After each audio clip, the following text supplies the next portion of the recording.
سلام عليكم، يا رب تكونوا بخير.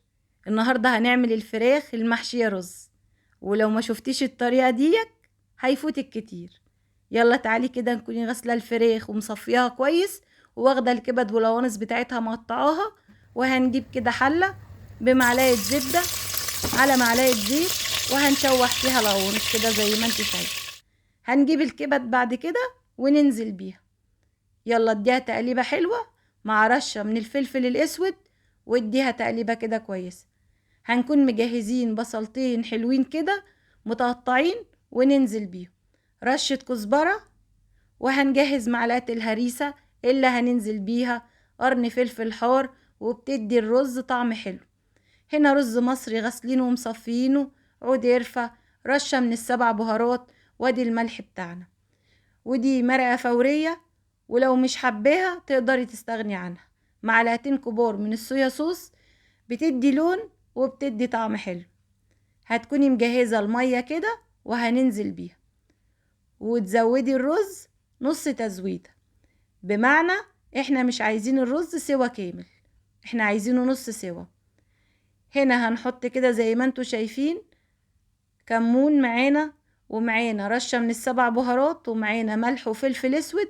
وهنعمل في الفراخ كده زي ما انتوا شايفين من تحت الجلد كده ومن قلب الفراخ، عشان تبقى حيقها مظبوط معانا.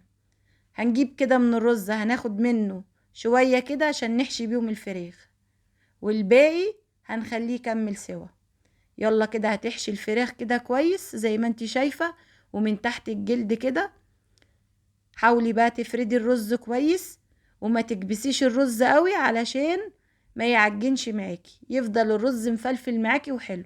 هتقفلي الفراخ كده بعيدان الخشب او التوزبيكس زي ما انتي شايفة كده. وهنعمل في الفرخة التانية. طب حجم الفرخة دي قد ايه؟ معاكي من كيلو ونص لاتنين كيلو، بتقعد معاكي حوالي ساعة ونص في الفرن على درجة حرارة عالية. هنجيب الأكياس الحرارية وهندخل فيها الفراخ من غير ما ندهنها أي حاجة خالص، ولا هنحط حاجة على الجلد بتاعها من فوق. هتقفليها كويس وتطلعي منها الهواء زي ما انتي شايفة كده. ايوه كده، شاطرة. يلا بقى الزيادات دي انا بشيلها، والاكياس مقفولة. هنديها فتحة كده وهندخلها الفرن زي ما انتوا شايفين. الفراخ طلعت معانا وشكلها جميل، وهنا الرز كان استوى. يلا بقى عشان نقدمه. أكلة حلوة وبسيطة وجميلة وطعمها حلو. جربوها وقولولي رأيكم ايه، وصدقوني مش هتندموا. الفراخ كانت مستوية، وهوريكم الرز في قلبها ازاي مستوي ومش معجن. حاجة كده كان طعمها جميل بجد. الفراخ كانت سكر. اعملوها وجربوها، واكتبولي وقولولي ايه رأيكم فيها.